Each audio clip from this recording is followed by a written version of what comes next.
And I'm sure that you guys can add some stories too as well.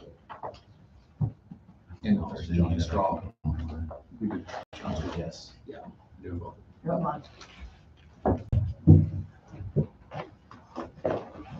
All right. Well, I'd like to invite everybody to the public hearing and work session of the MSD of North Posey and ask everyone to join me in the Pledge of Allegiance.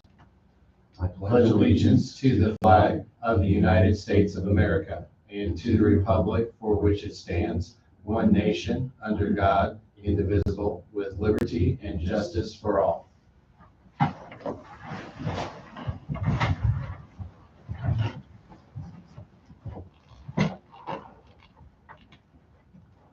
All right, so I guess I'll be the official.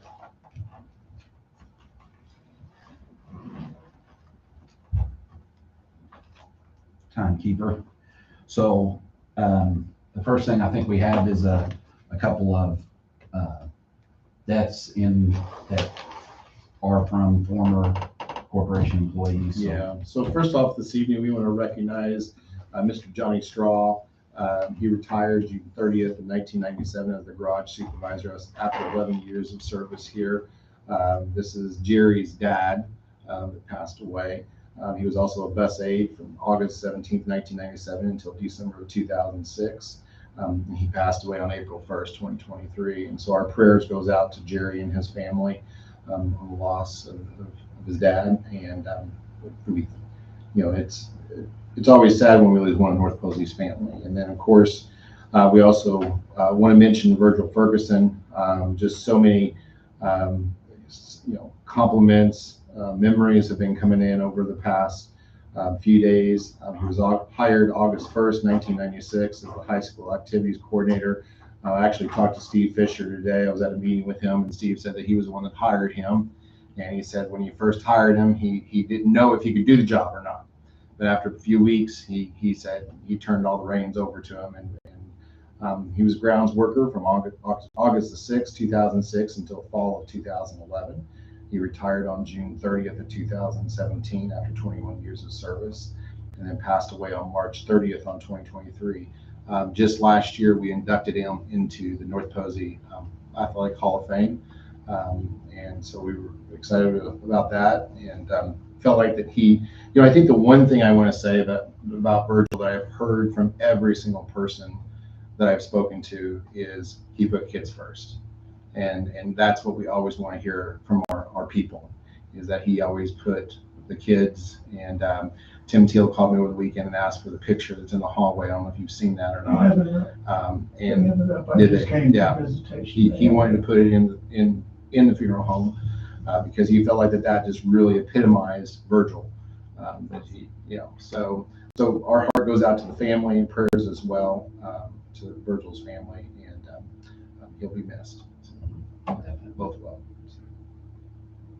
Could we not do this at the regular board meeting rather than tonight? I think it'd be important to recognize them next Monday because more people would pay attention to that. Sure. I don't think there's nothing wrong with doing it tonight. I think it should be done both times, but I think by doing it next Monday it's going to be more on our side there. So. We have several staff members going to tonight as well as tomorrow to the funeral too. So, Greg just asked me to have something ready tonight, and so we can definitely do it next week as well. So we'll put it in binder. Did you want to have a moment of silence? Yes. Okay.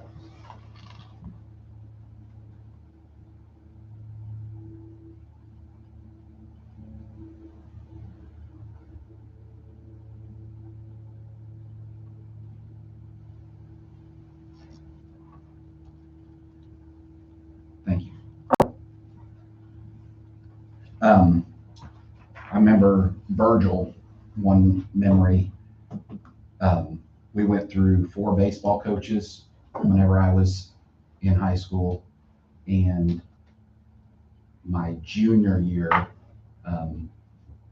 Mr. Mayer and Virgil were our 2 baseball coaches. I think he was completely out of his element, but like you said, he always put the kids first and always had a smile on his face. So, When I was athletic director of New Harmony, I'd call Virgil and say, hey, we need to move a ball game, this and that. And he said, well, let me see. I want to see what the kids' schedule is and what their calendar says. I said, well, what about Coach Mayer? He said, I don't care about Coach Mayer. He said, if it's not going to bother the kids, we'll do it. I just mentioned Coach Mayer. It might not have been him. It might have been somebody else. But I have one version of the story. He liked to tell the story way too much. Our senior year, we were having a very successful football season. I think we were at Gibson Southern. We had a lightning delay. And we were in their locker room for hours and kept delaying it. All of a sudden, the door busts open. Virgil comes in there and says, where's Oakley at? What did I do? And we're bored out of our minds sitting there. And he comes over there and grabs my head and gives me a big kiss on the middle of my forehead. He said, your girlfriend, Amber, was cheerleader. She was worried about you. One day check on you. he was on, if you didn't hear this story, it was a wonderful story from him. When he was out in Los Angeles, he was there a long time. He was on the, I can't think of the name, but now the dating game where they had 3 people and they asked him questions. He was Love one Connection. Love Connection. One. He was on that. He just loved to tell the story about that, but he didn't get picked. I know that. Uh-huh. Well, I know Scott Streeter, I think over the weekend contacted WEHT. They did a really nice article on him over the weekend. I think Evansville Courier and Press had an article this morning as well on him. So, they don't do that for everybody. So that is definitely someone who's touched a lot of lives in his career. So, Everybody knew Virgil. You go to an AD meeting, a state AD meeting, everybody knew Virgil. Yeah. I knew him when I was at Fort Branch. Even really didn't miss or interact with him that much, but I knew who he was. He's 2 months younger than me. 2 months older than me. And when I first met him, the very first time he came in, I think he's helping Charlie coach or whatever. And he said, Larry Colley, he said, you remember when we played in high school? I said, no. He said, I went to Owensville. Oh, I said, I remember playing at Owensville. And he was going on. He said, you beat us 74-61. And I didn't know anything. He said, and you had 23 points and I had 7. He knew everything. At halftime, we were only 2 points down. We thought we were going to, maybe he had that written down someplace. He knew he was going to be there. But people say he was always like that. He remembered sports all the time. Good man.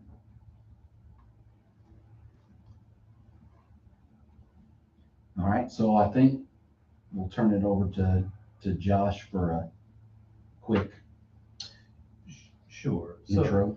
So for today, we've noticed the terms of the renewal of the superintendent contract, and today was set as a date for public comment on that. It is not a date for board discussion. That's set for next week.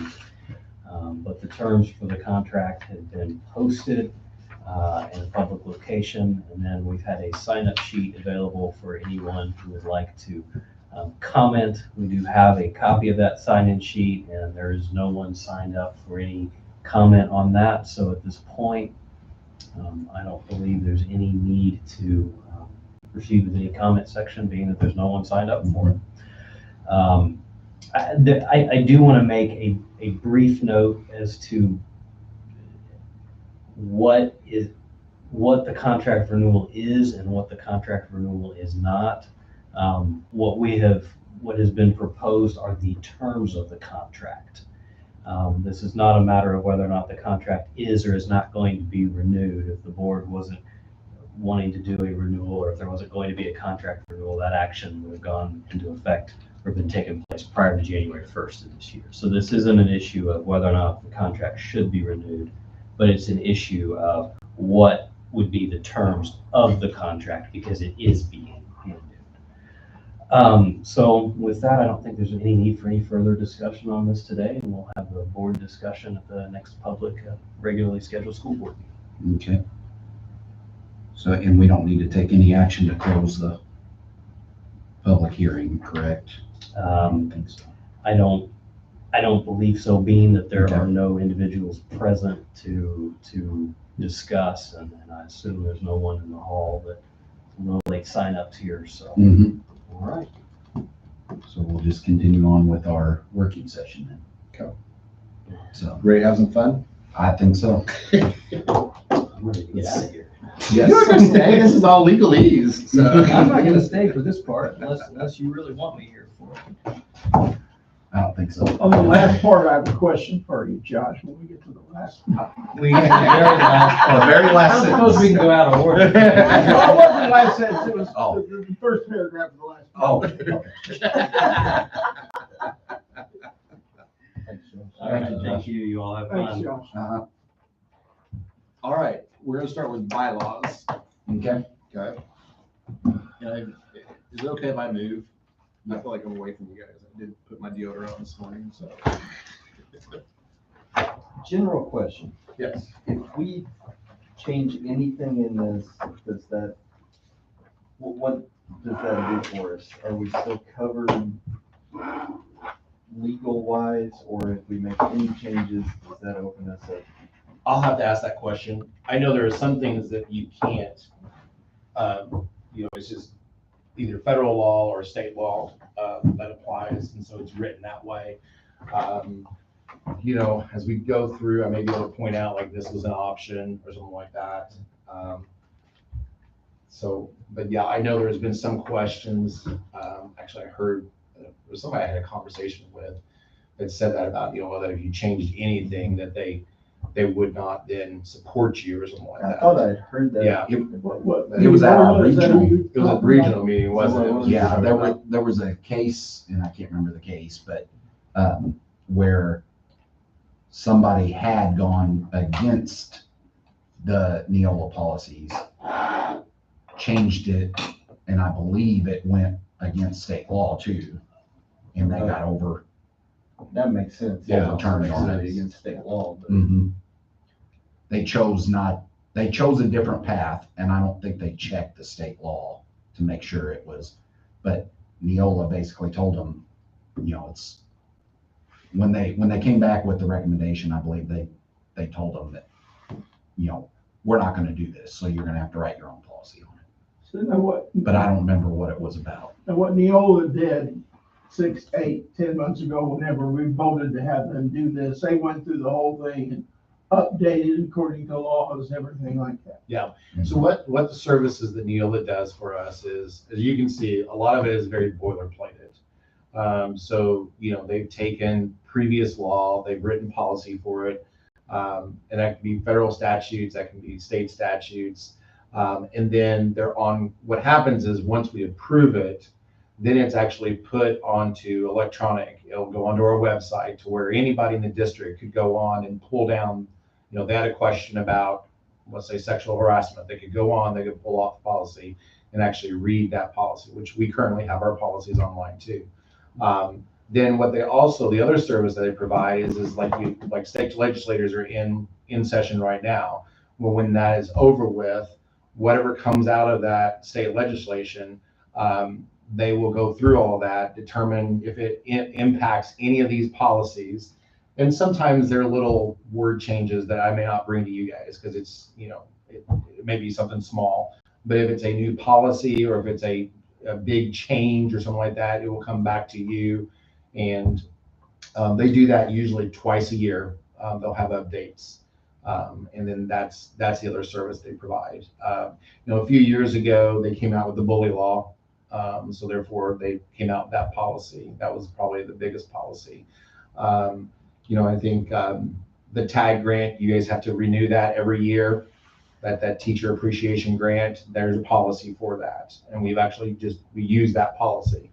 Trying to think if there's something else. The open door law, when we went through COVID, that policy kind of went back and forth of, when can you have virtual meetings and how can you have virtual meetings and all those kinds of things. And so some of that's reflected in this as well. When was the last time it was updated? You'll see at the bottom when these were updated. Let me find one here real quick. 2019? Yeah, it says like copyright Neola 2019. So our policy was updated efficiently, or Yeah. just right through this. I was under the impression that we hadn't had that done for, Well, no, these are not ours yet. These are not ours yet. This is just the first reading. We have, when We was have the our last own. time we done it, I guess, what I wanted to say. I don't know. It varies per policy. We just Years kind of or- add We- to, I mean. if We it's- just added yeah. things to it. We as would, well. yeah, Okay. we just add to the book. Right. We don't have anything. I know- Yes. Angie and Amy and Dr. Camp went through probably 4 or 5 years ago, and they went through and picked out some of the policies that were dated or they know had changed. But we didn't get through all of And them by any. yeah, we did not go through every policy. And this would help us to have somebody else do that and make sure that we're in compliance with all Right, those. right. I haven't, as I went through, I saw very little things that I felt we should change. There's some things I'd like to see changed or whatever, but I'm afraid, I might get a D on my homework or whatever. Well, I think, like Vince pointed out some stuff, you have some abilities to go, like change a shall to a may. I mean, those are different kinds of things. And then as well, what I've seen boards do in the past is like, once you get it all approved, every board meeting or every so often, you kind of just review some policies to where you kind of know what you're in your policies. We'll take these policies, we'll go back to the administrators and make sure our student handbooks match up with the policies. That'll be kind of the next big step that we can do and stuff. So, but yeah. Do you want to go through Vince's? I say we go, yeah, we can go through the first one, I think was bylaws. Bylaws, Correct. Yep. Go through those and we'll just go on the first one, because I think it's pretty much the same from one to the next. Right. As far as the setup and everything, just Yeah. go section by section, go through those comments. I've gone through them and reviewed them, and I didn't have any additional changes other than the couple of typos that I had sent a while back. But yeah, we can go through each one of those and discuss them. Okay, so the first one that Vince has got is on page 8, which I don't think our page numbers are right. It's going to be policy number 00 or 0112. Is that what you need? Yeah. For this. Yeah. I think The it's- 00112. Yeah, yeah, that's fine. 0112. I can't see what I've written. More Can you tell me what powers. I wrote? 0. I have it right up there. 112. Is that right up there? No, you need to take a 0 off. And actually, I think it's PO policy 0112. 0122 I found. 0111. Okay, so I find it. So maybe the way it's saved in there, so it's not there. Could be. I think it's an Oh, O, not no, I've got 0112. not a right here. 0. It's a P Purpose. O. And then 0112. That's probably the way it's saved in there. Yeah, it may not be text at all. Mm-hmm. It was page 8 of the PDF, so I can don't we? got this version that I'm not familiar with. Can't see where I. Not that far Can you see down. page numbers? I'm Just not looking that far at away. it. Yep. Keep scrolling. Keep going. Next one. 111, next one. Right there. Okay. So this is dealing with purpose. And Vince's comment or concern was, should this be amended to reflect the tuition charge for pre-kindergarten? You can look at this a couple of different ways. Legally, all you're required to do is provide kindergarten through grade 12. And we do provide free public education in grades kindergarten through 12th grade. So that's what we had thought about doing, was just the pre-kindergarten, change the word to kindergarten. Because at any time you could do away with pre-K and preschool.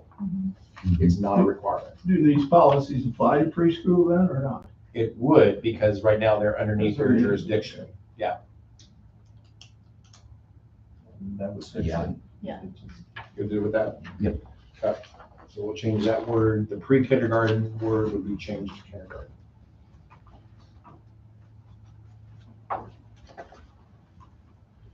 Okay, then we're gonna go down to 0131.1.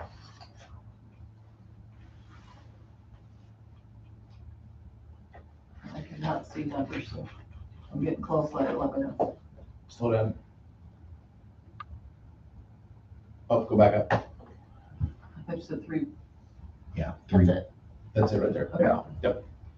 So, this one, I'm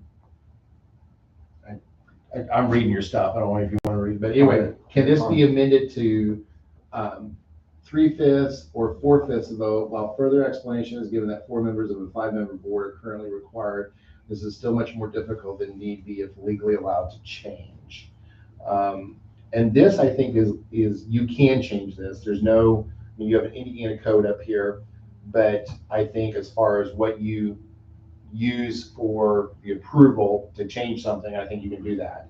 What I said was bylaws shall be adopted, amended, repealed, or suspended by a positive vote of 4 of the full board physically present. Policies shall be adopted, amended, or repealed by a positive vote of 4 members, vote of the full board physically present. So I just changed it to just 4, if that's what you guys want. Yeah, it is, So greater than a is that majority. just means because it's a great, I mean, you need more people in the end Right. to do that, you just. Correct. If you went with the majority, it would be a 3-2. Okay. So is that kind of what you were thinking, Vince? Yeah, I just thought it's Yeah. silly to have 2/3 because that's Yeah. more complicated Yeah. math than we should have to do for this. Yeah. So yeah. So I think if we just went with a positive vote of 4, that should Change it suffice. to 4, it should be 3.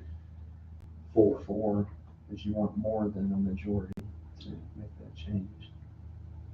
Because what you're mainly Right. saying here is you're Or going to the- change, either adopt, amend, repeal, or suspend. a The only problem I got with that is like tonight, Amy's not able to be here. So now if we've set it at 4 members, if we only have 3 present, we still have a quorum. You just wouldn't be able to vote on it. Yeah, it shouldn't be timely enough to where it would matter to put it off a month unless you end up in a situation like EVSE is now where you Right, have somebody. where they that's on don't for an have extended a period board of member. time. Like I said, these are your bylaws. So this kind of talks about how you're going to practice, more or less, how you're going to run your meetings, those kinds of things. We don't have anything else that requires that much of them. No, but you want No. that on there. Yeah, I you don't disagree with that, but I'm just saying, I don't think there is, at least not that I know of. Mhm.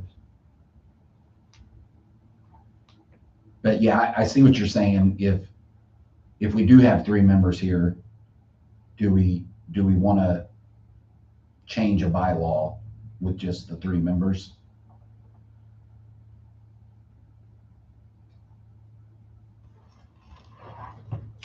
I think you would be okay going with just the 4.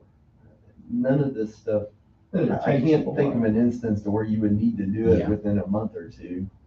I agree, Take especially those after out, the say first. Majority of present members. But I've also You want it seen some stronger than boards that I have think.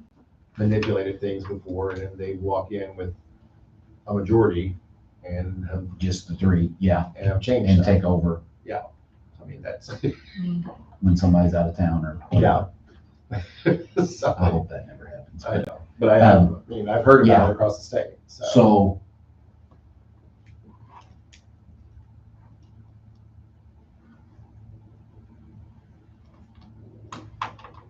So if we have 4 board members here, would we be willing to accept a 3-4 vote? 3-1 vote, Yeah, 3-1 vote. then you're back to managers. I go either way, I'm not. I really think on something like this, you want it to be difficult to change. It's very Mhm. important to have. I would be more comfortable with the 4 out of 5, then I would reduce it. And Yes. just- even if it has to wait 6 months, when would you ever have an instance where you needed to change this? You Is, would. is there some, I was thinking, I read something in here about if somebody has to be gone for a reason, that you can make it okay for them to go by Zoom in one instance. So, That's a state statute Yeah. too, Yeah. and Yeah. we need to, that'll be in I know one we'll of the other discuss that policies. So you later, can but I do didn't know that if two that was. meetings in a row, that person can do that 2 meetings in a row. Mhm. I think, I think what I hear Vince saying is that changing these kinds of things is important enough of, do you want it to just go on a majority vote? Or do you want to set a higher I think it should threshold? be higher threshold, a simple majority. Yeah. You're gonna I have to agree go with through that. 2 I'm good meetings with that. before you change anything. Correct. So So is this, you would only need adopted, amended, repealed, suspended. So you would only need that 4 vote at the meeting that you actually adopted, that you voted. We're not adopting it tonight, are we? No. No, this is just a working session. You have to have 2 readings of Okay. these. On your second reading, your second meeting, you can actually, you can then vote. Yeah. Okay, So I agree, I think 4 is, So a positive vote of 4 on both of those places where it says majority. Mhm. And we'll take out the 2/3. I have questions on the next page. Okay. And I don't know if it has anything to do with changing the manual or anything like that, but it's just something that on the philosophy of the board down there where it says, I think it's saying something that maybe I misinterpreted it, but that I've been told that I shouldn't be doing. The board shall keep, talking about maintain two-way communications with citizens of the corporation. The board should keep them informed of the progress, problems of the corporation, and the citizens should be urged to bring their aspirations and concerns about the corporation and its schools to the board's attention. And that's just almost like opposite of what I've been told time and time and time again. Where you at, Larry? I'm on 1, 2, 3, the very Part A. next page. Yeah, part A. Bullet A. Oh, okay. Oh, no. I went to the next page, but I'm not seeing what he's saying. It's, It's the previous page. yeah, right there. Okay. Right there. And I don't want to change it, but I want to know, Yeah, I think. I have people come to me all the time and I just keep my mouth shut, but this sounds like we should be informing them of things that are happening. I think And I that, think I agree with that absolutely 100% that I think we should. I agree too. I think you always just have to be careful, like personnel matters. Oh, those yeah, type of things. Yes. yeah. But anything else, I think, yes, you want transparency to be there, and that's what that mainly is referring to, is that transparency. So it's not that if somebody asks me a question, I say, well, I'm not allowed to talk about it. That's been my answer for about a month and a half. I'm not allowed to talk about it. But no, you can. Well, also it says, it refers to the board, and really you're only the board when you're at that. at this meeting.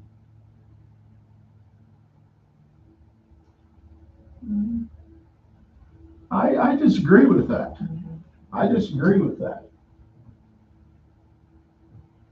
I think if you're on the school board, you're part of that board. I wouldn't think it just applies to meetings here. I think it would apply to, No, Yeah. but because we got a lot of people that have concerns about the school and what's going on and stuff that don't come to school board meetings. Now, maybe they should I think come. we should encourage them to come. Oh, I do too. I've started doing that. Me too. But or also encourage them to discuss it With whoever. with whoever they want to. It's not that, what Vince is saying here is, we are only officially the board when we are in this Right. room. well, The board, You're a board member, but you don't Vince, have any. myself, Yeah, you is that what can, that's really saying, board member? Then I think that should be changed to members. And I think you all do call me with concerns and stuff that you hear, and, I mean, like, I know you guys have called me about bus issues and concerns. I know you've talked about bathroom issues and stuff like that in North Elementary. So I think that's, you hear stuff. I very much agree that we should do that, and I don't think it should be just limited to just here at the board meeting. I think it should be, if somebody comes up, talk to me, and I quite frankly, I've had a couple people come ask me that, and I said, I'm not supposed to talk about it, and they get, pardon my French, pissed off. And I said, well, I can talk a little bit, but I'm not gonna get into, and it's not anything it's not staff, it's not, it's just, and stuff like that just eats at me. I think as a board member, I'm representing these people, and I should be talking to them and hearing from their concerns. And we should be. And it should help influence how I'm gonna vote sometimes too. It's not gonna, I'm not gonna vote that way just necessarily, but I think if I've got 27 people call me one month and 26 of them are really, really strong about something, it's gonna make me maybe change my mind if I was that one. I agree with everything you're saying. It's just, as I read this, it says the board shall keep them informed. Well, the only time the board does anything as a board is when you're in It's a right meeting. here. And let's make it board members.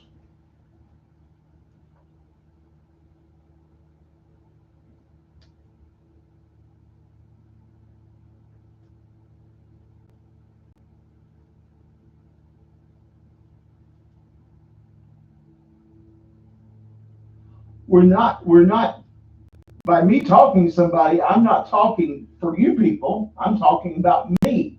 I'm not representing the board. I am representing the board because I'm a member, but I'm not saying how the board thinks or how anybody else thinks or anything like that. That's why I don't think it's necessary to change it. I I don't think you either. can do that Without changing. Yeah. I thought you would tell me different. No. It's just, as I read this, it's the responsibility of the board, which therefore means it has to be in a meeting. But to you keep can them still do what you're informed. doing. Oh, yeah, we're not gonna do anything except at a Yeah. meeting, yes, okay. You're not doing anything wrong, it's just not necessary to change this. Okay. It's how I see it. Yeah, I think, I mean, because everything they're talking about here is best judgment of determining policies, making decisions, and improving procedures. That's all, everything that happens in this boardroom. I had a person ask me, so why are you meeting tonight? And I explained it to them, and they said, but why do you have a meeting? I said, in case you want to come in, I'm allowed to come? I said, sure. I said, you come to any board meeting you want to. Yes. And they really didn't understand that. And that's not just here, that's all across. Everywhere. That's everywhere. Mhm. I know when I was at Twin Lakes, my treasurer one year, we were passing a $10 million bond and not a single person showed up from the community. And she was just absolutely shocked that nobody had any questions about what we were doing, why we were doing it or anything. She was surprised. And I think it also I think it shows also the faith that this community has in you guys, the board members, so. Okay, we're ready to move on? You good with that, Larry? Yeah. Okay, great. We're at 141. Okay, we're gonna go down to 164.4.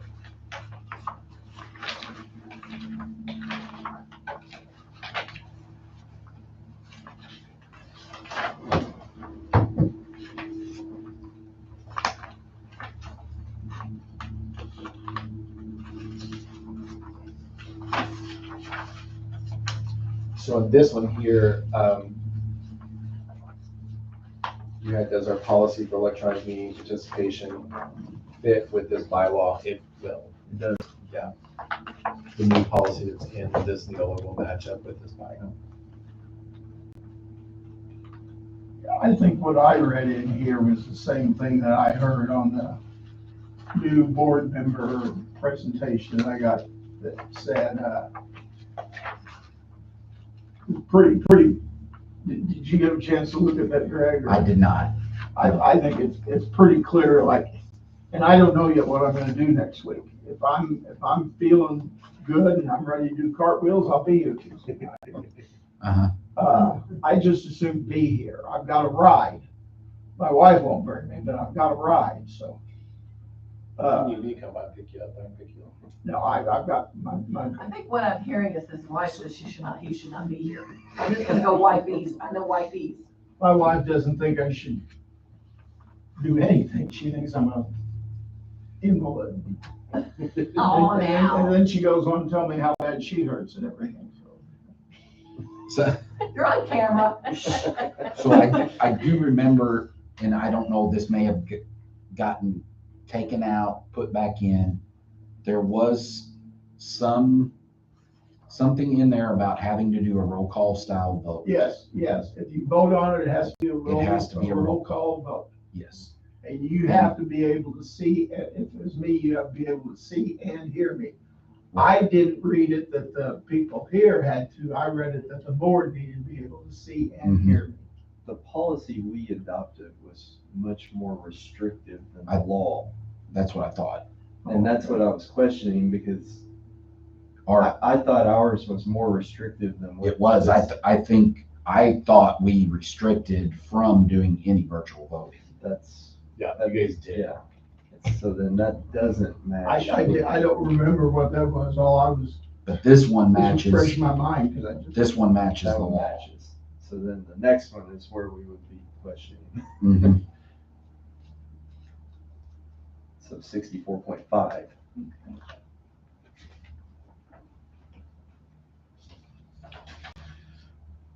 Yes, the 164.5 is the one that We're more restrictive. we're more on. restrictive on, correct? Because that was the one that you guys actually, we specifically. So this one needs to be amended a bit then to match what we currently have. Right? And I don't want I to think say so. amend it for me, because if this is our policy now, I'm not able to. The way I read this, it's not as restrictive as what we currently have. We do Right. not have a written policy on it today. We have a procedure that has been used in the past. I don't know where I that thought is. we, I thought we did a policy. not long ago, I remember during COVID, we talked about something during COVID. yes. And I remember we voted on something at that Yes. time, and it involved voting outside, but it was during the COVID thing. And I- just in case That's- people- I'm fairly confident with what Vince was saying was we restricted it to no Voting. virtual Right. voting. I- Because we felt that if there's 3 board members here present, then Carry. it's gonna carry anyways, because you're gonna have to have even more of a vote to get something to carry. So we don't have anything listed? I'm not finding it right now. I remember us doing it though. Yeah, I do too. I remember us, did it had to do with COVID policies? That's It when did, it- because the state changed it 3 or 4 times, and then there was executive orders that changed other things. It was very fluid there for a little while. But I thought at the end of it, we came in and said, we don't want Right. any virtual voting. And- So, I mean, we've already got the streaming, so we can, if we're doing it virtually, we I can think we watch. left it as if somebody was away on military service was the only way that they Yeah. could do it. Mhm. Remember what was kind of And that may have been a legal requirement looking too. I think it was. I'm in the policies. Are you in the policies or where are you? So board, board, what's that thing? Education. Electronic participation by school board members is what we called it. Yep. We call it One up. 122.1. 21. Yeah, that's it. Yep, Okay, that's it. there we go. Yeah, I just totally forgot about that. So there you Yeah, I go. don't think those match. No, they do not. We were, like you said, we were much more stringent. Mhm. We used this pattern. We could definitely accept what we put in. But it's saying one person can participate, but they can't vote. Is that the?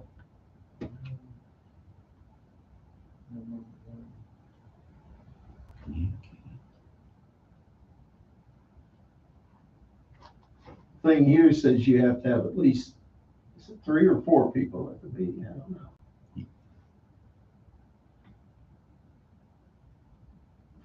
Well, it says you can't have more than one person virtual, but that's basically what that's saying.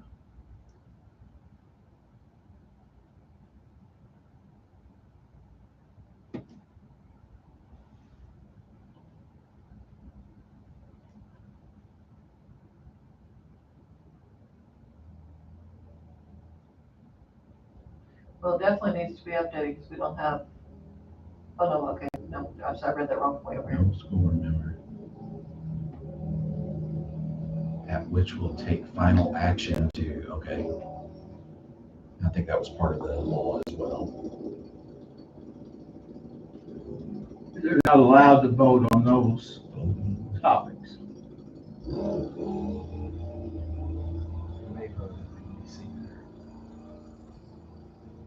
And take it as a roll call.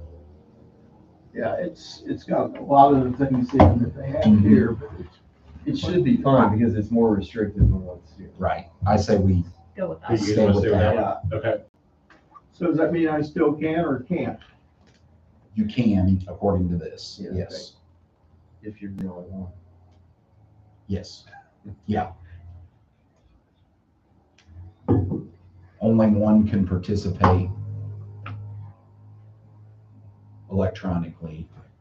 Can you go back up just a little bit? Shall be considered present. Oh, sorry, Greg. Right there. You're fine. I really don't see why I shouldn't be able to come here because I'm doing therapy. You go up again. The day I leave the hospital, Mhm. which is Tuesday, I leave the hospital on Tuesday, I do therapy again Wednesday morning. I think if I'm able to do therapy, I should be able to just come up here. See, we restricted it though to only if military service or an emergency involving actual or threatened injury to persons or property.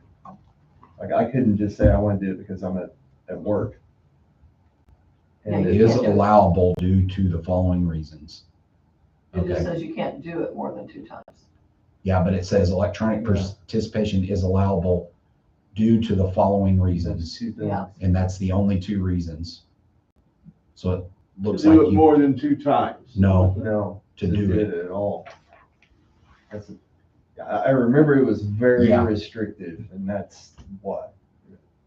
Yeah, you So now took, you you truly- took out the illness or other medical Uh-huh. condition or death of a Oh. relative. So we did restrict it to just those 2 items. Right. So according to our current policy, you could not Vote. vote. But we could still. You are have- not Right. considered I still be- as part of the quorum. Yeah, but you could be in there if you just wanted to Okay, listen in. And you could and state whatever participate. points you Absolutely, want. Yeah, Mhm. we just may have, Larry, I mentioned this to, we may need to, because Jake mentioned doing it with the Go meeting that I'm not familiar with. I don't know if you're familiar with, but, I Zoom, so we may have to have, Jake teach us both how to do it all. So do you want me to try to do, what are your plans? What do you have this week that you might be able to come in and do that with Jake with the, we'll get your phone I back in? can't, I think everything else in I this can't previous. tomorrow. one, Oh, I got my phone turned on. Will be okay. I think the rest of the week, I'm, This one. tomorrow's bad, I'm going to Virgin's funeral, and I've got to pick my granddaughter I up think to everything's the same. The Evansville only after thing is tomorrow. that We can check with him, see what his That's irrelevant. availability Yeah, is for Wednesday or yeah. Thursday. I really want to Shouldn't come. be I mean, any legal conflicts and that. Hmm. There shouldn't No. be any legal conflicts. and- No. Okay, so we're done with that one.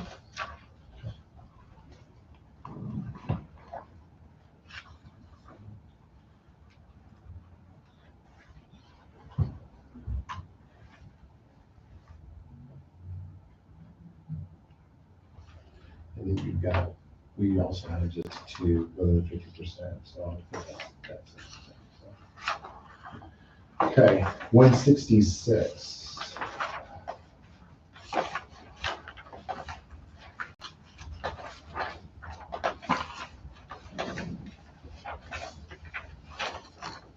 Dealing with agenda.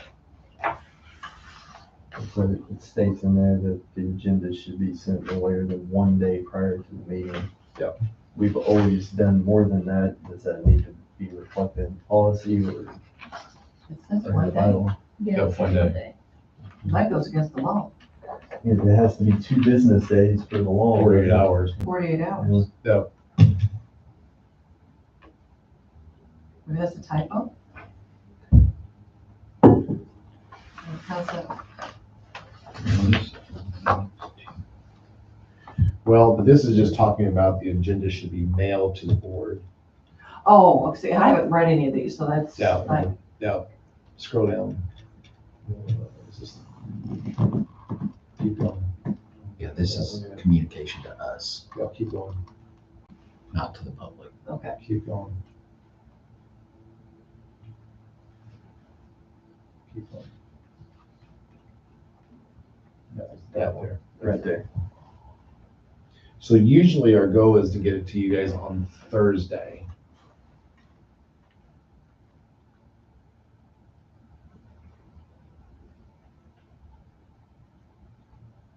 But the, I thought it was strange that that I know, was yeah. in there like that. But this is just the agenda. It's not talking about anything else. Right. Like your supplemental material or anything. like I that. always go above and beyond. You do? You do?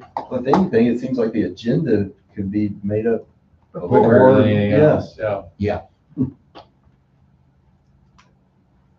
What would you like that to be?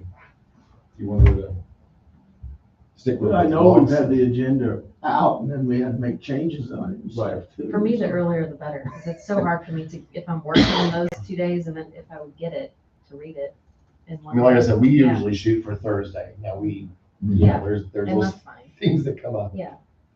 The So, claim And I- document sometimes Friday, just because Yeah. of mail, but and I'd rather do it like we've been doing it, where we send it out, Thursday, and if there is a change, then we get it, right. later, that's fine. So I guess, do we need to change this, or do we just keep operating the way we're operating, knowing that that's, we're going above and beyond. yeah. I think so. Or do you want to at least put 2 days in there so it matches up with?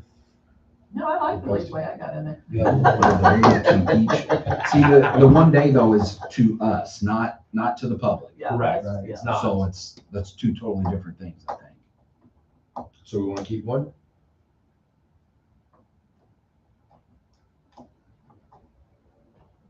Although if we I'm have to thinking- give it to the public in 2 days, Yeah, why why would would, we not I know, get it? that's what I'm the other day? thinking. I didn't Yeah. understand that. That's Yeah. why they're, The public has to have it 2 days? Mhm, And we should make it like that. yes. Yeah. so we're gonna go with 2. And you're still doing Okay. 2 days. All right. Everybody good with that one? Yep. Okay, going to 175.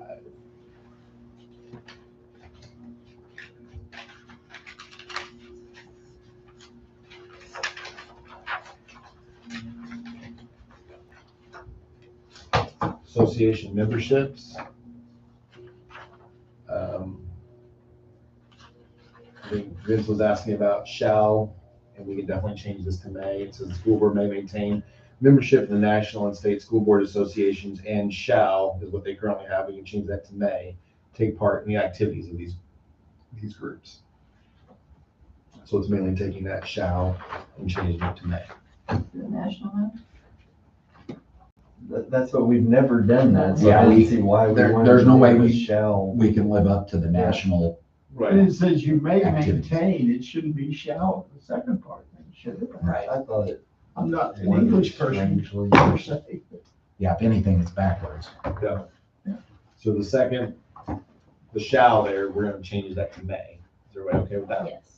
Mhm. Good. Okay, any other questions on the bylaws?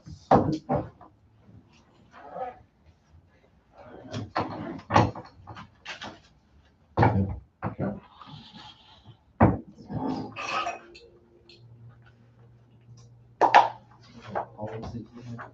Yep, going to administration. This one?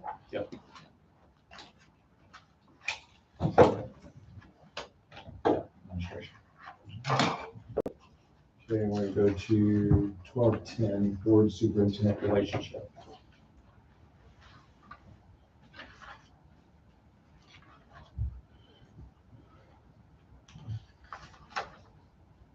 These are all different. Okay, go on, I want my two. Yeah, I did too.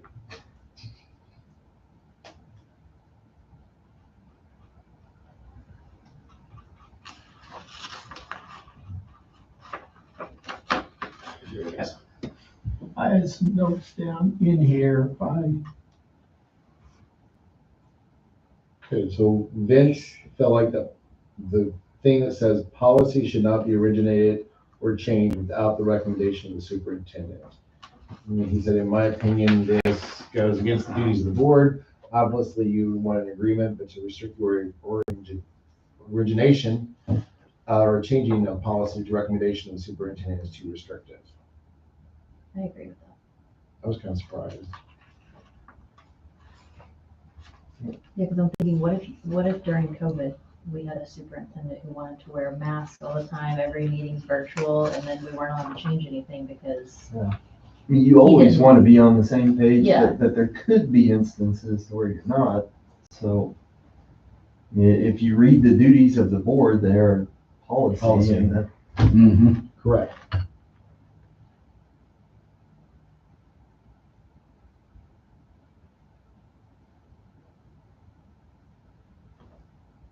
do you think you just remove that sentence?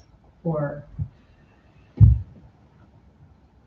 Well, I don't know, I mean, I can see it also on the other side of it, just like we were talking earlier about the superintendent may know legally what can be done and what cannot be done. So I don't know if you kind of rewrite it and say policy should not be originated or changed without the agreement of the superintendent and the board. right, You could put Josh in there though for that, and you have a lawyer. That's true. I mean, if we're paying Neola, they're gonna catch it if we go against it anyway, right? Against the Indiana code. Right.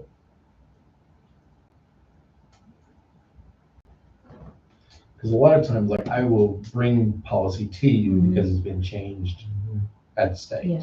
You know what I'm saying? So I think that that's why this is, But Working even on it. changing that, the wording of this doesn't change that. no,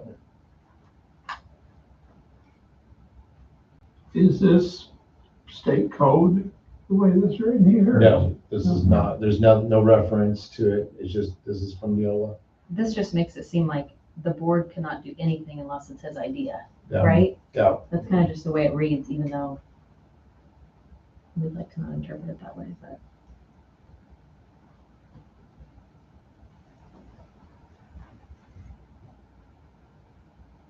You always have to think about too, I mean, I understand what Vince said earlier, that we should all be on the same page, Yeah.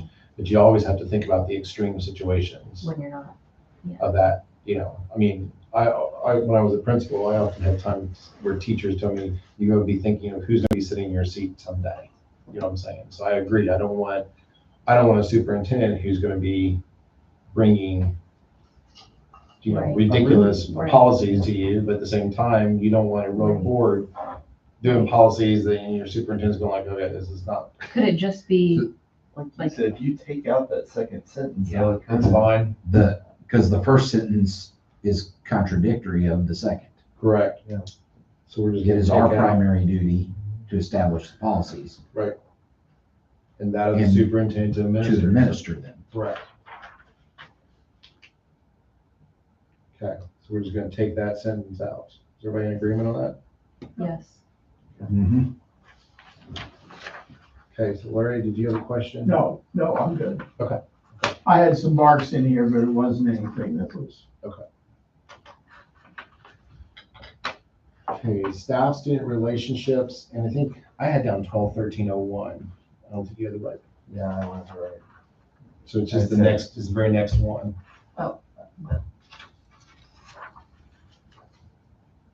And this probably has to be this way because of the law, I'm sure. I think it does. It's just, I mean, I agree with what you're saying. I mean, we're in violation of it, I guarantee, constantly in the elementary schools.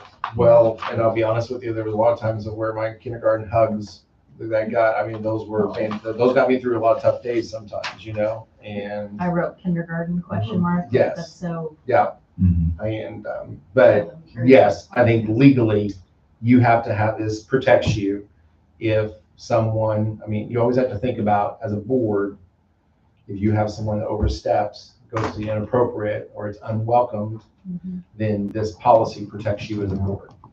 So, but yes, there's those kids that are crying and nurses hug them when they're skinned up knees and stuff. Larry, you know those. How many times did you give hugs to kids, So, Well, when I taught shop up here that year, I had a special student in the class who consistently wanted to give me a hug, and I finally said, let's do this a high knuckles or whatever. And I said, that's cooler. I said, so I didn't want to discourage him and hurt his feelings and make him think that I didn't care, but it's.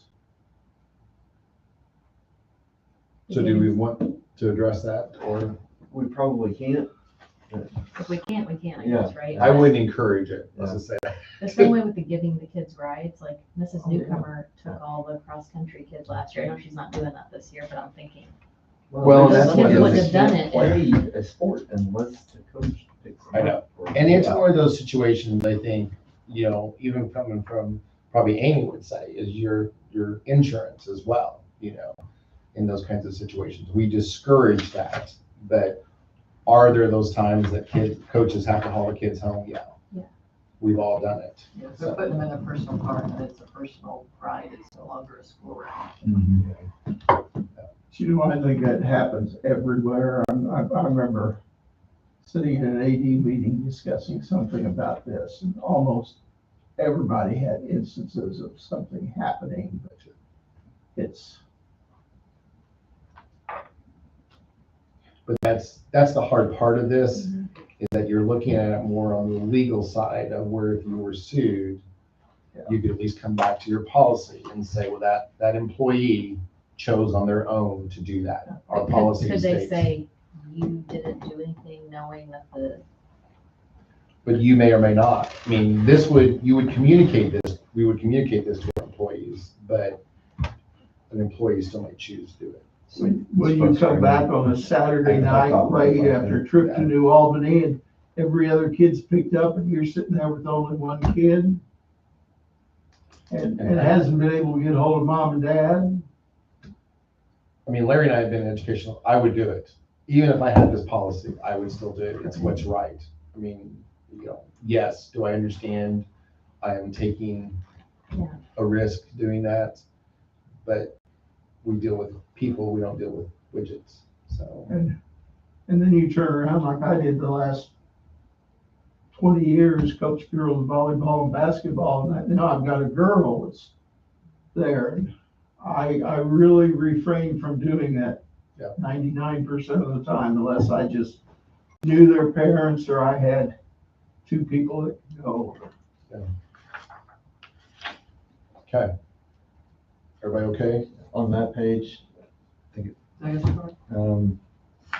Inappropriate 1214, or it just cracked me up that they specifically mentioned giving a microwave oven as a gift. you've never gotten one of those? No. I think I might need one in my microwave. I think it's shortening out our electrical system at the house. We've got electricity in half the house and half we don't. It makes no sense. Okay, so everybody ready to move on? Yeah. Okay, so we're down to evaluation of the superintendent, 1240. Which isn't as far down, Amy, as you think it is.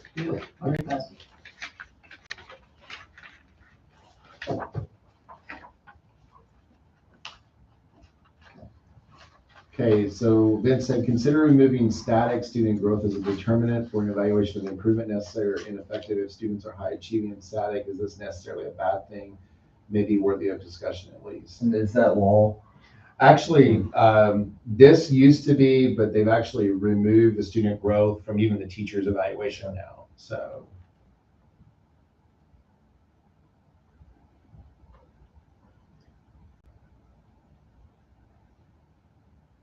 And earlier it says, if the superintendent is a certified employee, why would they not be certified? Because now you can actually hire someone who has like a master's of business degree. Really? They do not have to be a certified educator anymore. Would they have to go and get that degree then? They'd have to pass the test, to be a superintendent. Kind of like you do in high school classes and stuff like that. Because there was a big argument about, can you be a superintendent and have not come up through the ranks and understand what's happening in classrooms and stuff. So, but some of the larger districts, that's actually what they've done. They've hired master's. I can somewhat see that in the large. Correct, because it's more of a business, you're not really dealing with the kids, Right. you're doing more of the business side of things. You do that, I think you need to have an assistant superintendent that's, Right. Yeah, Yeah, you do. that's, You'd have to have multiple staff members at a large corporation. I can see a large corporation, they might want a business person there. So, but do we think we can change I this, or think- has it already changed because they've removed student growth? the way, and like I said, I'd like to confirm it, but my understanding is like the letter A is, my understanding has been removed from all evaluations, and that's connected into student growth and stuff. Yeah, so maybe we just need to make sure that they update this per the latest code. So it would be letter G on this one, I guess. G. Oh, provision of student achievement and growth static. Yeah. Yeah, but A has also been, I think has been removed, so A and G. I'll put question marks by both of those and check into that.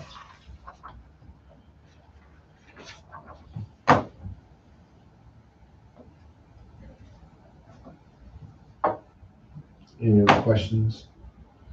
I just had a question on the next page. It said the board and superintendent jointly shall decide at the outset of each evaluation, determine who shall serve as the evaluator.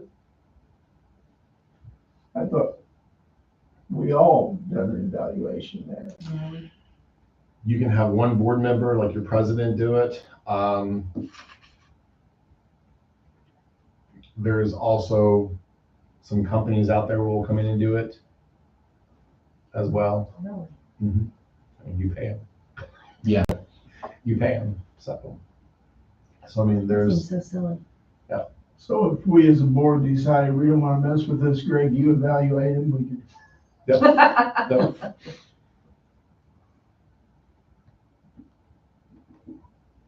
And you said that part A was taken out, and this is just because I'm new here. on the first page. Yeah. Do we get to know that information about like kids' assessments and stuff? Like, do You you ever won't- go over that? Like, You won't drill down all the way to like specific kids. You'll get. right, but like, Right, you'll get how schools did, that's what I meant. individual schools. We usually, the principals will share like grade levels as well, so. Really, And a plan. DOE has it all. So that's the report Yeah. card we just published. And then at times we'll have a plan to correct something if we've gotten a letter grade lower than at that time, Yeah. lower than what we expected. But that is all published, right? Mhm. That Yes. was done before. I don't know about spring the- break. The plan to get that back, I don't think that's usually public, but The results. the results are all public. We've not gotten letter grades for the schools since before COVID. Everything's been held harmless. And North Elementary has been very upset about that because the last grade they got was a C, and their They grades, want their to scores show have gone up, and they want to show that. So they've been, Shannon's just going, she's fit to be tied. And then we got back iRead scores right before spring break, Okay. and I'm gonna confirm those numbers and send to you, but we did really well. I mean, the kids who didn't pass were kids that we didn't expect to pass. So This makes me think of when I take my kids for report card rewards. I have one kindergartner and she has more E's. So at Judy Ritzy's, they're like, those are E's, those aren't A's, those don't count. And she's like, what? 2 scoops? Like, 2 scoops. Seriously? Yeah, they do. Oh my It has to gosh. be A's, not E's. Mhm. We may need to change Brothers that and then. sisters sitting With all there their getting A's, it A's. all. with all their A's, yeah. Any other questions on that one? That's cruel. I know it is. Okay, 1520.08.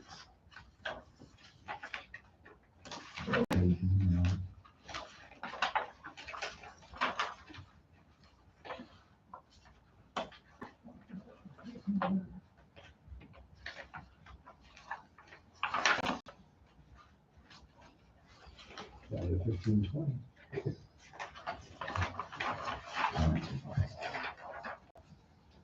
So employment of personnel for extracurricular. Okay. And I put down, this comes from Indiana Code. 1520? So, so I do know that, for example, all of the required stuff, I know our coaches go to all that. Wayland sends them. They're required to complete all of that So- stuff. We would be in compliance already. with Yes. what is- It's all tied with the It's all tied with IHSAA. IHSAA, yeah. Before anybody steps out on that field, all that stuff has to be done. Or, And if it's not, the IHSAA is gonna come down on you Yep. hard. exactly right. So, but yeah, in fact, I think anymore, and it's not just like a one-time thing. I think it's kind of like those videos that we watch every year. I think they have to, even like on concussion awareness, heat emergency preparedness. So I know Waylon and I talk about that quite often before we're starting football season and we've got high temperatures. In fact, we may even discuss it tomorrow with it being 81 because kids just aren't used to that yet, so. Any questions on that one? No. Okay, 1530.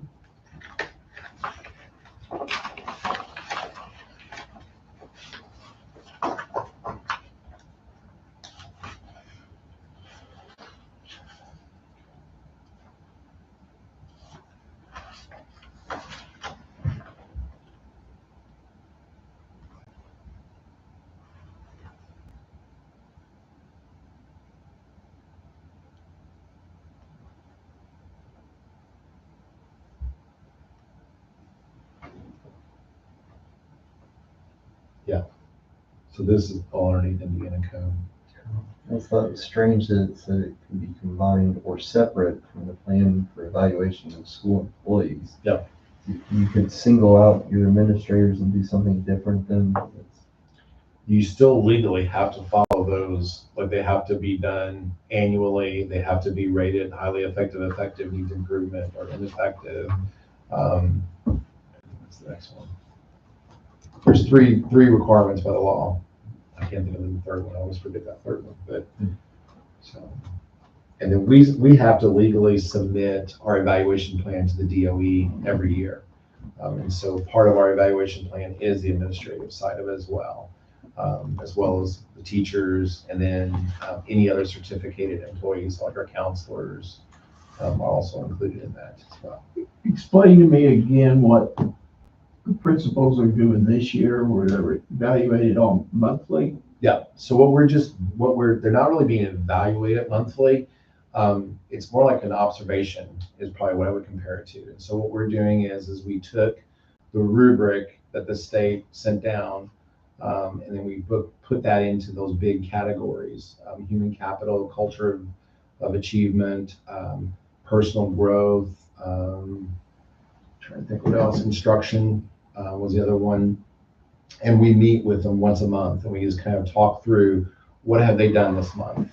So, like for example, Sean is going to be meeting tomorrow with the 3E person and talking about the pathway for educators, build your own teachers.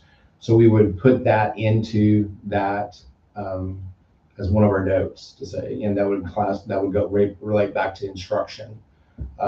If they attended some professional growth, if a principal has a teacher on a plan of improvement, we'll kind of go over that, see how things are going, if we need to provide any support. that would be hooked back into human capital and stuff. So, yeah. What good is that doing? I just think they're having to worry about, I think we've talked about this before. Yeah. I'm not sure. Yeah. And I just don't see, I think our principals, in my opinion, are doing a pretty good job. They do a And great job. I don't see why we want to put more on them that way. I just think I don't know. It really is a way to celebrate them on a monthly basis because Is that the way they look at it? they were very worried about it when we started. They thought exactly what you thought, Larry, that this is going to be a monthly, for lack of better words, crucifixion almost, or something like that. And I said, this is not what it's going to be. And I've asked them multiple times as we've gone through the process, I said, do you feel better about this? And they said, yeah, we do. You're more than welcome to talk to them if you want to, because if they have a different feeling, it's something to try. What I've tried to do is be more supportive rather than just meeting with them once a year or something like that. You know I like that, but I can't help but think that we're taking time that they could be maybe working on something else during that time too. And we also, it's an opportunity too for them to talk to me about stuff. Now, do you and Ms. Walden together meet with them? We do. Is there a reason why the two of you have to do that, or? Because I'm actually their evaluator. And then she is there to, if there's something that they need to work on, she can help them and assist them with professional development, those kinds of things. So that's kind of her role. She is not in the evaluation role. So it's more me. So that's why we both decided to go that way. We talked through that of, did we want it to just be me? Did we want it to be both of us? This first year, we decided to do it, both of us, to try to have her be there to support them if they needed any support or anything like that. So, yeah. But really, it's to try not to, I did it at Twin Lakes as well. And the reason why I did it was because our principals, like you said, do a lot of great stuff, and I forget it through the year. And then I get to the end of the school year and I'm going like, I do their evaluation and I'm going like, after I get it done, I thought, I forgot to put this on there, or I forgot to put this on there. And so it's a way to kind of just write down, and say what happened last month and stuff, it's an hour at the most. Sometimes it's 45 minutes. And like I said, a lot of times it's us talking about things, like Sean, last month we talked about some of the staffing issues. By that time Deb had submitted it, and he kind of talked through what he was thinking to actually replace, or the PE position or whatever it might be. So, but yeah, good questions. But yeah, I please talk to them, Larry, and see what they think. So, any other questions on that one? Okay, next one is 1613, I think. I had a question prior to that. Sure. Yep. And I think I understand this, but teachers, if you haven't notified them by, is it January, their job is good for the next year, or is it May, or there's a date there, right? Yeah. April? April. I think it's April. I just remember when I was first going in, 3 or 4 of us started at the same time, and we always celebrated when it went to that date. I'm gonna have to check because I think it used to be April, but I think they moved it And then recently. superintendent, principal, and assistant principal are all different dates there then. Yeah. Okay. Yeah. All right, that's, Okay. thank you. You're welcome, sir. 1613. I can't find where this one is. Hmm? I can't find where this one is. I don't know. It's on page 50, 52 of 80. Is what I've got. So this was student supervision welfare. Part I may conflict with how we currently operate our social media accounts.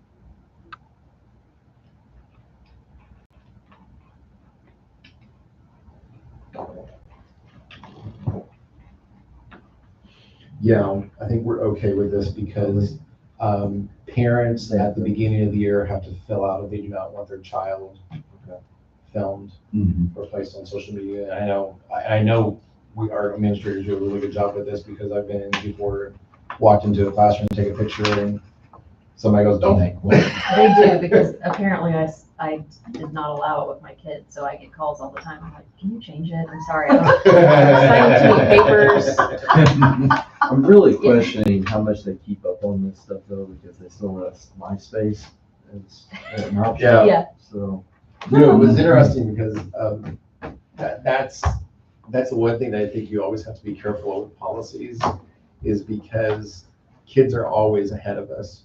I mean, it doesn't matter what's going on. I mean, it's like, I was listening to somebody a few days ago talking about that they need to do a policy for e-cigarettes, and it's like, okay, but if you specifically call it e-cigarettes, It'll be something else. yeah, 2 years from now, it's gonna be something totally different, and your policy is not going to apply anymore. You almost want to try to keep it as general as you possibly They can. probably need like Snapchat or something. in Yeah, there, not- yeah, exactly right. yeah, that's saying listed, Yeah, isn't no. it? Could not just say all social media? Yeah. Yeah. It, Is there and anything it does else on say, Facebook? I it does don't know. say use of social media, and then it says such as, so. But they haven't updated this, it looks like, since 2011, is what it says. A little overdue. I think even 2011 MySpace was gone. Yeah, I think you're right. And that was when Colton was in like junior high. Mm-hmm. Skype. We still use Skype. There are There's still people using There's that? still companies that use Skype as it's similar to Zoom and GoToMeeting. Okay. So, no. It is, it's developed into something like that. All right. Yeah, and you don't have to read this one. I would just be silly. Consider knives as part of this policy, particularly popkin knives, which should be considered more of a tool than a weapon. And we're continuing to include Molotov cocktails and rockets as prohibited But we items. do some rocket stuff. Yeah, I judged that. You judged that competition. last year, actually, your board president did. It was water and air. It was all of that. It doesn't specify, it just says rockets. Rockets. Uh-huh. Anything else that you guys have questions from administration?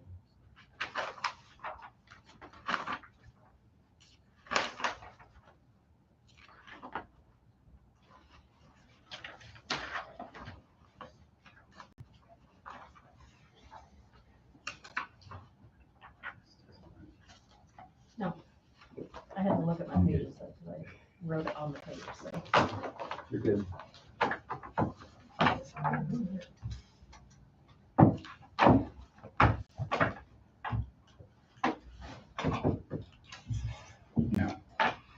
Which one's next? Okay, up next is gonna be, these next two are pretty well the same. So I think whatever, we're gonna do professional staff, Mhm. and then wherever we can change in there, I can go into support staff and make any I was changes. so relieved finding they were the same when I went to read the support staff. I'm like, yes. That's the nice thing about it.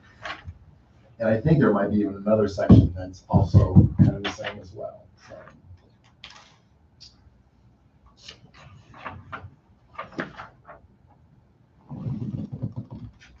My kids asked me when I was leaving today, are your meetings fun, Mom? I didn't We're know what on to it. say. Okay, so Vince had, Necessary. 3112 is the first one. It was board staff communications. Mhm. And consider, instead of shall, is recommended.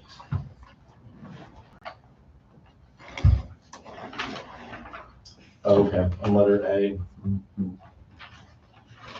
All communications from staff members to the board or its committees shall be submitted through the superintendent. This procedure is not intended to deny any staff member the right to appeal to the board or on important matters through established procedures.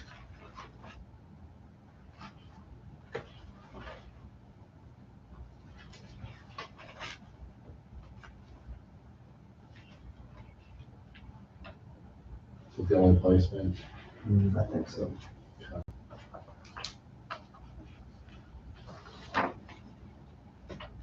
So Change that to May. Or it's recommended to go through the superintendent instead of shall. To me, shall is a very hard line. Yeah. Right. We will all fail at that at some point. Mhm. Maybe So all communications from staff members to the board or its committees is recommended to be submitted through. I would be okay with that.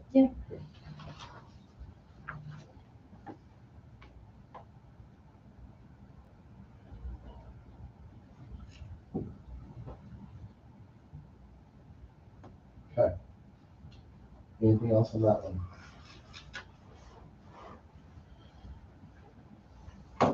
Amy, you'll like this next one?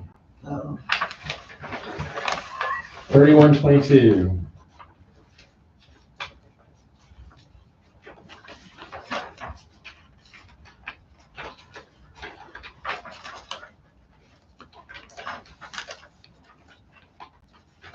So non-discrimination and equal employment opportunity.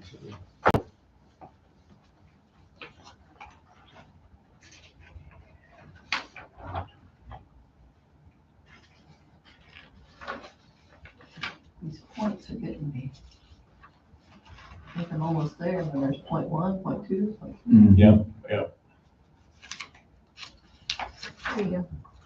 Okay, so I'm thinking you're referring to the second page where it talks about the assistant It superintendent. wasn't as detailed on these notes, but.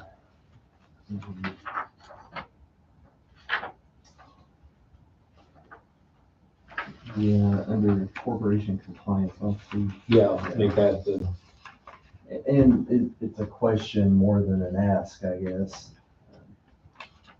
To me, if you have a human resource, it seems more director makes natural it, than. yeah. And you always want to put the position, not the person, because your person might change. Right. So Amy, you want to be in charge of that? Am I in charge of? This is the Corporation compliance. non-discrimination officer. and equal employment opportunity, which she does handle all Oh, of that's- our applications yeah. anyway, so that makes sense. Are you director of human resources? No, I am not. What's your title? Directors get much more money. I'm an officer. I walked right into that, didn't I? I'm a human resource officer. Human resource officer. Okay.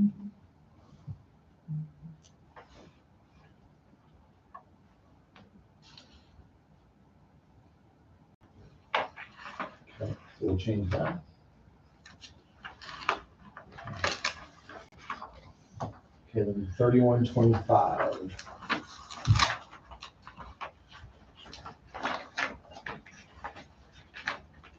If there's any questions you got, just stop me, okay?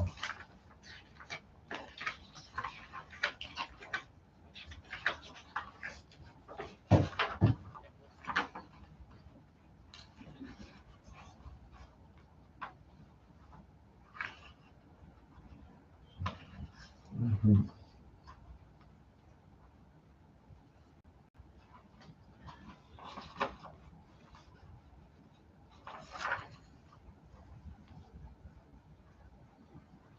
So Vince said, instead of 5 years, to possibly do 3 years. That way then each elected board member has the opportunity to review during each term. And you can actually put, it says to be reviewed, you could put a may in there, that you don't necessarily have to do it, you know, but you can do it. Trying to give you some more work, Vince. Yes, that's always my goal. So I think it I does like make that sense. May 3. Okay, May 3.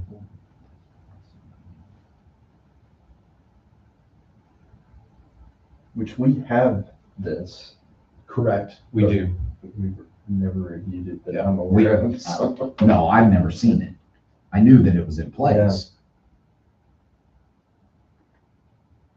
So I'm gonna put and may be reviewed by the board every 3 years. Mhm. Now, Aaron is actually heading it up right now, and, you know, was it 2 years ago, we had a big group, and then we've kind of, I think last year, I don't think we had as many, and it's just for our teachers that we threw over it for. So, and we assigned them a mentor. We did add in, I don't know if you guys remember, we did add in add back in the mentor stipend, so people who actually mentor. I think when I was in the classroom and doing stuff, this is one of the best programs we ever had, is having mentors for new students. I mean, new teachers. And, Aaron usually meets with them and their mentor once a month. They'll cover different topics. Kind of give you an example, when we used to have parent-teacher conferences, they would talk about that the month before. So how do you prepare for the parent-teacher conference and stuff?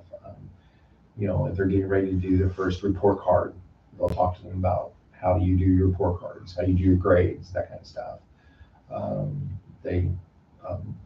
We selected some books as well for them to read and discuss with their mentor through the year and stuff. So a lot of it sometimes like Harry Wong's first day of schools, how do you put in like a classroom management plan? How do you establish procedures, those kinds of things that first year teachers struggle with. We've even also, like Barbie, when she came in, she still had a mentor just because it's a new teacher to the building, and you have different procedures in each school. And so it's just kind of, how do you, she may not need all the meetings, but it more or less just helps to have that person to kind of say, well, how do you do this or how do you do that?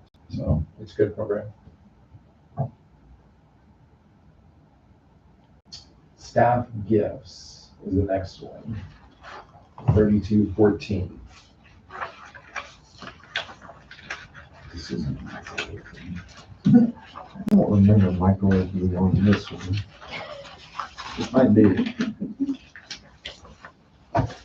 Yes, it is. Is it? Yes, it is. Of course it is. Oh. Maybe back when MySpace was popular, that was a big hit.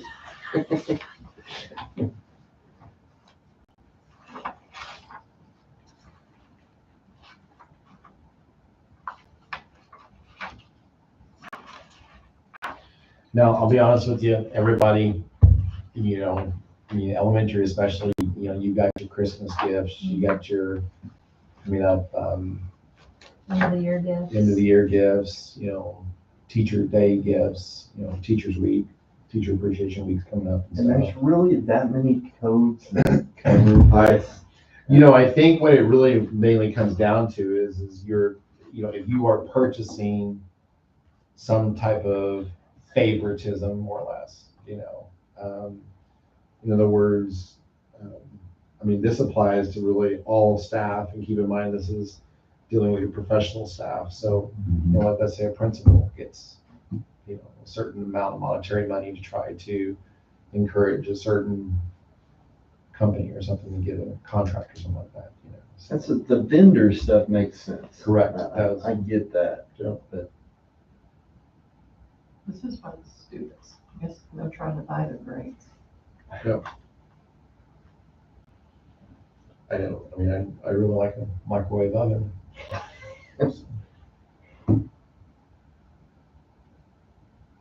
Travel vouchers. Yes.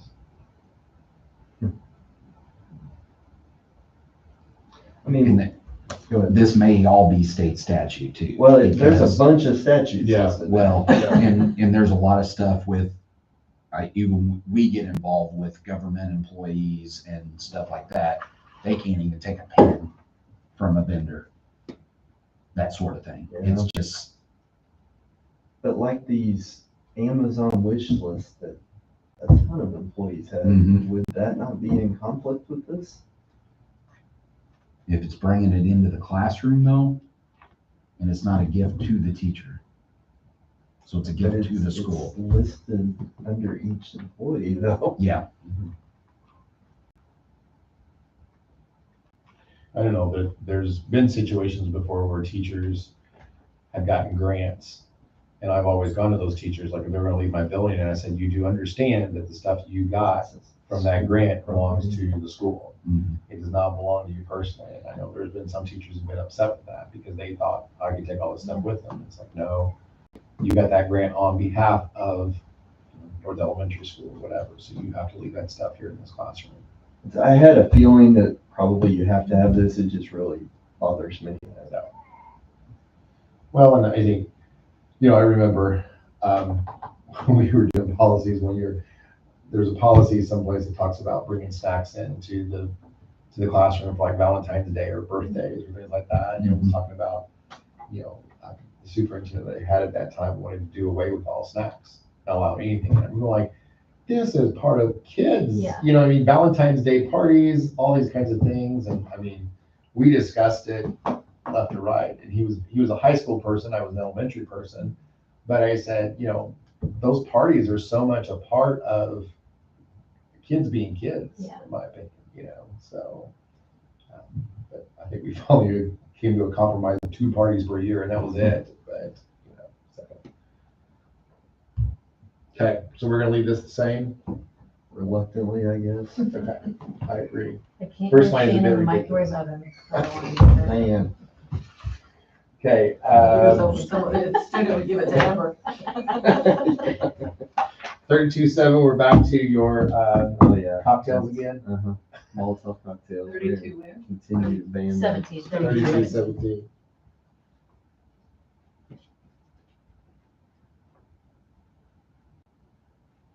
And I know, it's interesting because I'll come down here to this knife thing and I'll go back to when I was principal at Fort Branch. I had a little Cub Scout kid, Boy Scout, that had been camping all weekend long, and he Monday morning he wore the same jeans and he comes in my office with this knife.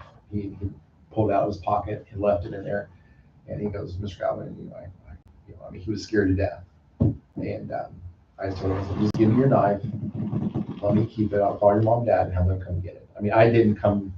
Yes, was it a weapon? Yes. Could I have suspended him? Yes. But now I had another kid who brought his knife to school, and first recess, he's out there on recess showing everybody his knife around and wielding it around and all this kind of stuff. And that was totally different. I did suspend that kid, and but that I think in a community such as our community, we've got kids who during hunting season come in. I think you have to. Yes, is it a weapon? Well, and this is specifically on the staff, though.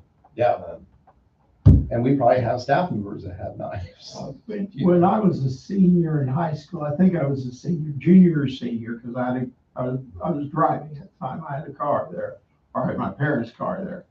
But a friend of mine who was a hunter, we were at lunch and the principal came to talk to him. He said, "Do you see the new gun I got?" He said, "No, what is it? It's some kind of .64 shotgun or something. I don't know nothing about it." He said, "Really?" He said, "Yeah, I got it in the truck. You want to go look at it?" They walked out to the parking lot, got it out of his truck. He had it up on the thing. And he had, not only that, he had a rifle sitting there too. Well, And it Mine was wasn't, the same way in the 80s. He came straight from the woods and left the guns right out there in the vehicle every day. Well, today, as a 18-year-old or above, you can possess a firearm on school property as long as it's locked in your vehicle, Out of sight. out of sight. It cannot be on the rack. The rack. Yeah. That's where Lane would have been. Well, But that is 18 and older. Yeah. And I think there's some gray area, even if it's a student, I don't think they can have it, period. oh, you're talking about a faculty, yeah. Yes. Yeah. well, even on the knife part, I thought it was interesting that it notes it is intended to be used as a weapon. So, a pocket knife, is that a loophole you have to carry a pocket knife in? Yeah. I hope so. Yeah. And that's kind of what I think you had to come back. I feel like all of our administrators, that's kind of allows them to make what's the intent? The corporation's covered then by having this, but What's the intent to do harm, more or less? Mhm. So, We had a shop teacher at New Harmony one time that one of his lesson plans were making machetes. They were cutting them out of steel, they were grinding them down, and nobody knew what was going, evidently nobody knew what was going on or whatever, and a school board member happened to walk in the back door during this, and the guy was escorted from the school, and he never came back. I have a science teacher at Fort Branch that was making potato guns. Hmm. And talking about the chemical reaction and stuff like that. And it's like, okay. So. All right, any other questions on that one? Okay, 3220.02, dealing with supplemental payments for teachers.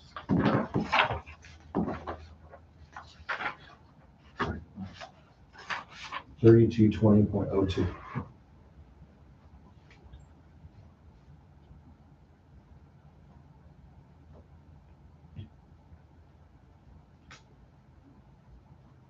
I want to get rid of this one completely. But I see a bunch of Indiana codes there too, so. I need to read, the supplemental contracts are considered a summer school contract as well. Hmm. So what is this referring?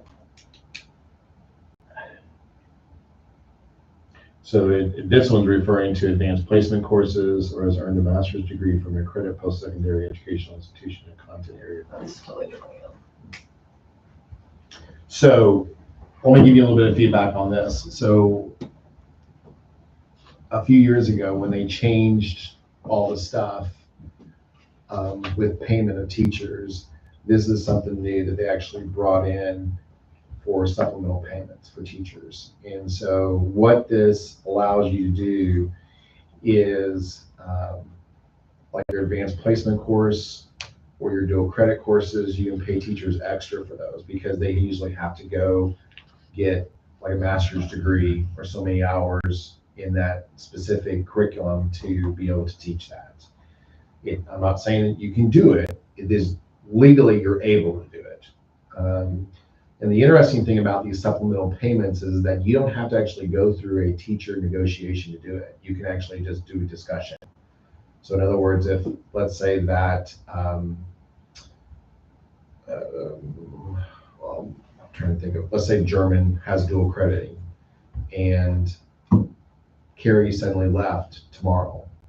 I could pay, like if I hired a teacher, I might say, well, I'll pay you a supplemental payment to be able to do dual credit, just to be able to get that person more or less.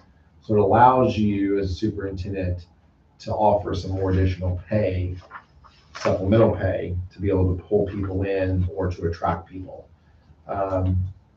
You know, the elementary school teacher who earns a master's degree in math, reading, or literacy. They said a few years ago that these were the only places in elementary that they were actually you could give supplemental pay for a master's degree. Now, they've allowed a few things to change, and we actually put it into our contract that if you got a master's degree, you could do it. That those three there were specifically mentioned. The career technical education course, of course, those are usually individuals that are coming from the private sector into education. Once again, that same thing, you're trying to attract those individuals. So can you give them more pay? So let's say, for example, that I have a construction person that's going to come in, and they may say, there's no way I'm going to come in for first year teacher pay. You know, this is what I'm making in the private world. You know, you're going to have to pay me $55,000 to come in. So that's kind of where this whole policy comes from, is it allows you the reason to do it. It just kills your morale with everybody else. And Brad and I actually talked about this because This is outside their contract. it is. Mhm. Brad, What I you're know where it describing was. is not outside North- the contract. North Gibson did this just this past year. And it was a special education situation. And the superintendent just did it and had discussion, and it created a morale issue. And so, you know, yes, it's law, but I would never do it because of what Ben says. This is a bump on salary, not a one-time payment. No. It's a this- supplemental this is payment. This would be just a supplement. Outside of Outside. Outside, It would be just, so I might you say get to that, you're you, gonna get $1,000, and then you don't get it the next year, or you get it you each may year. continue to get it Or every you year. could get it each year. Yeah. To me, it's almost like an extra stipend. It is. For doing Yeah. that. It So is, it'd make other teachers think, well, I should just leave and then. correct. And that's they the could get me morale back issue. and- Yeah, Especially if you have teachers where you really can't find teachers to fill the duty. You already have that flexibility within the contract You to do. do some of this, right? You do. So then why do you need this? And you don't have to have this policy. I mean, this is, yes, it's an Indiana code, but you can just say, we're not going to adopt this policy. It's an Indiana code that That you can. can do it. we offer it. Correct. And the reason why it's an Indiana code is because it gets us around the negotiations. Because mainly what was happening was people were going to the state legislature saying, well, I can't hire this teacher because the teachers union has told me that I can only pay this amount of money for this person. And that's where this whole policy came from, is they could not find somebody to do it. Now our contract gives us You have a $4,000. $4,000 flex, which we've looked at our salary schedule has a huge flex in it as it is. And we're trying to hopefully fix that sometime. Our teachers, when they get their masters, don't get an automatic They bump. do, they get a bump. They They get a move bump to already. a new salary schedule. But if this was in fact, they get that new salary schedule plus them. Well, there are some districts that do not have that. Oh. All teachers, doesn't matter whether you're a bachelor's or a master's, you're on one salary schedule. And so so then what I could do is say, oh, well, you got your master's. Okay, well, I'm gonna give you an extra $1,000 stipend. So you've already said that But- you wouldn't go by this, and is there any reason to have it? So Well, just a question. let me think here for a moment. So say we have a project lead the way teacher or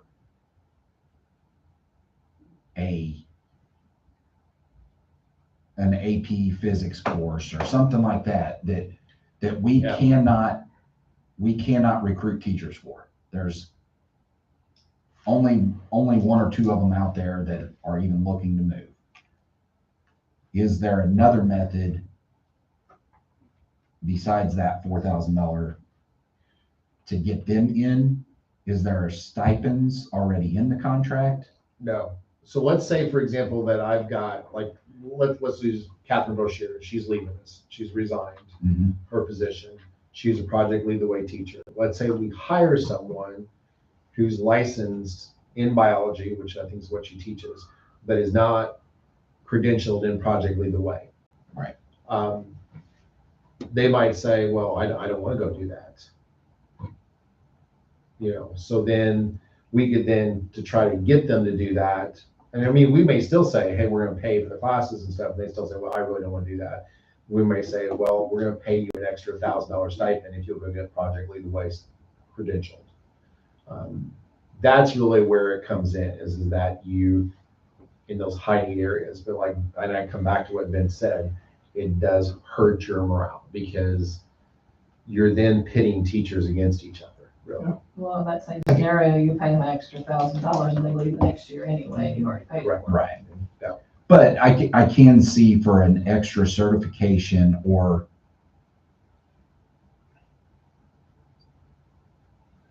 I mean, I see what you're saying, but then it shouldn't be There- restricted to just this. correct. Yeah. There's a part of me that says I wouldn't get rid of the policy because I think you need to give yourself the flexibility because you may find yourself down the road someplace in a predicament of where you have to do this. With what you said earlier, if we got rid of it and then we went and done something like it, then we're not covered by it. But we can add a policy anytime we Oh. want to. I mean, we have to have 4/5 Right. vote, but But also keep in If you're- mind, sometimes those decisions are made a few days before the start of the school year. Right. You're not gonna have enough time to make that policy. I don't agree with this policy, but I think you gotta give yourself, you don't want to handcuff I your understand the argument. superintendent. Yeah. but But I'm like I really said, gonna I'm. handcuff you. Well, can you put a qualifier in here to require a board approval or something like that? Which you're gonna have to, you would probably know that anyway. I mean, we'd have to approve their hiring anyway. Correct. But that's usually after the fact. Would we So- know that they're getting a boost to hire them, or are we? Yeah, because that puts you in a really bad position to just not approve their hiring, though, is your only way out. Unless you have what you're talking about, Right. as a separate thing to vote on. Yeah, but and then it goes back to, this is almost always when you would need this policy is a last minute. Yeah, but There's- that's just a phone call to, does anybody have a problem? Yeah, but it can't be. And it has to, like it says down on the line, it has to go to discussion with the exclusive representation of the Teachers Association. So like I have to, before I can ever do this, I have to have a conversation with Brad or whoever the president is. He doesn't have to agree with it, though. You just No, have to I just discuss had to it. have a discussion with him. I guess I was under the impression that Brad would always be okay with you giving a teacher more money. Not necessarily, because It's all out of the same pot. So if Right. you're giving it to one person, you're kind of making Taking sure away nobody else from a gets it. Mm, Okay. And then like what Brad's gonna look at, and we've had this conversation before on some different issues of you're pitting teachers against each other.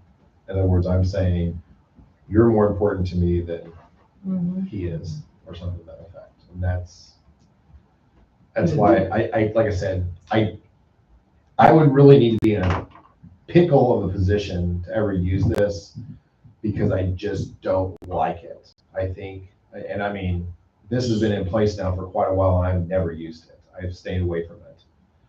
so another question, could you set up stipends for Yes. those positions? But you'd have to go through the You'd have to go through negotiation. negotiation. So like, for example, I could say that teachers who teach a dual credit or an AP class is gonna get an extra $250 or $300 stipend. And that would be part of the ECA I would, schedule. and personally, I would think that would encourage them. Yeah. And as a school corporation, that would To benefit. try us. and do that. To try I to would be gain much more. more comfortable with that than And, just having and, this policy. and if it's something that we really need, if it's a position that we really need, let's give them a $3,000. Yeah, whatever we think it's worth for that certification or dual. Now. I think Mrs. Daly does. Yes. And like, I know the other thing too was dealing with this was that higher education changed their requirements for like your dual credit and AP classes. And so that was the other thing was that there was like small school corporations were not going to be able to offer dual credit and You have to have a master's in. you have to have a master's in content. And so I know that was when this all came about as well, because teachers were having to go back and get their masters in the content specific area. or else And they you had couldn't. to have like half of your credit hours or something. Correct. In that field.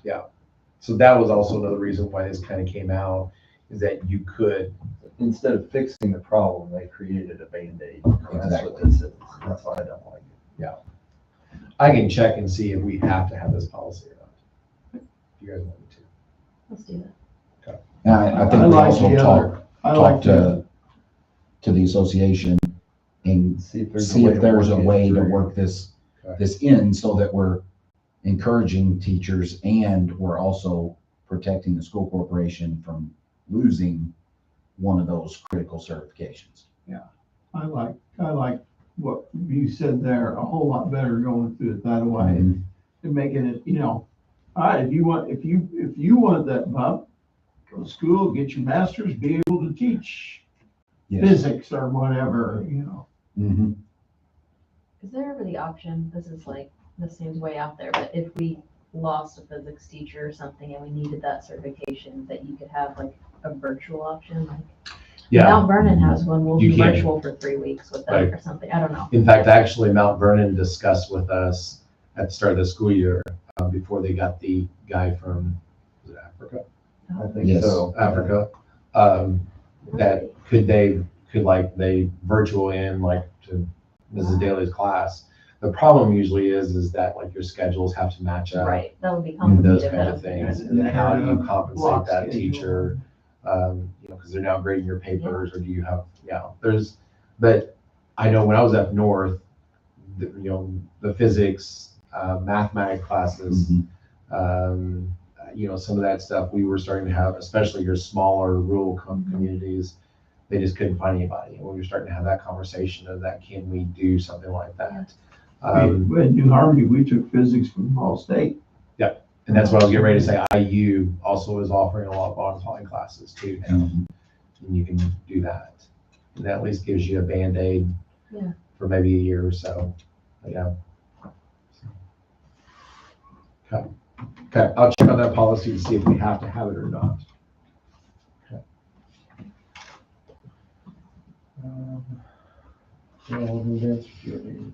That was all I had. That was enough, wasn't it? Yes. Thank you for doing that, really. Yes, It helped me when I was absolutely. looking through it. Okay, so then that will also, those changes will also impact that support staff section, okay? I don't know if I'll be ready for Tuesday night. So, I don't think it's a rush, right? but we can have a first reading, second reading of these, probably by June. Have these ready to go. Yeah, because we gotta get those back to them and then they gotta Correct. return them.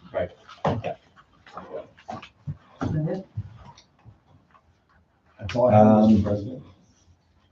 Yep, we got a board meeting on the 11th, which is Tuesday.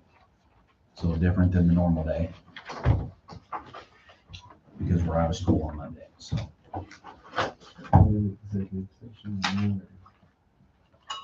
Don't, I don't have anything.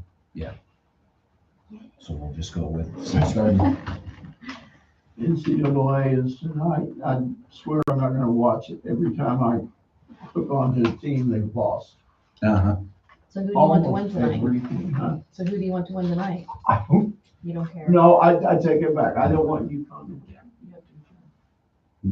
Do we? Because they won it before, that's the only. Okay. So All right. it's probably almost automatic. We'll need have winning basket also. I'll make a motion we adjourn. No, it was, need a because I was for FAU. That was really cool. I didn't care about either It one. it was awesome. I need a second of motion to adjourn. Second, Okay. we already adjourned. We were already adjourned, We yeah. adjourned Yep. early. I'm We are adjourned. not wanting to go home